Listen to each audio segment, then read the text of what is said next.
headlight dipped beam bulb change on a Mini.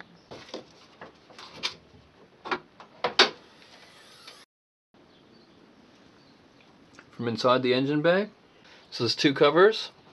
The circular one to the front of the car is the main beam, and the oval shaped one towards the back is your dip beam. Simply pull off the cover,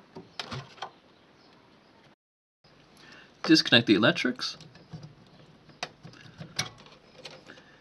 push this tab inwards and sideways. That releases the bulb.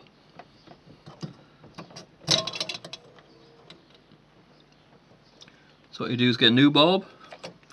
Don't touch the glass at all. So you can see this flat edge over here with the wide section goes in this corner.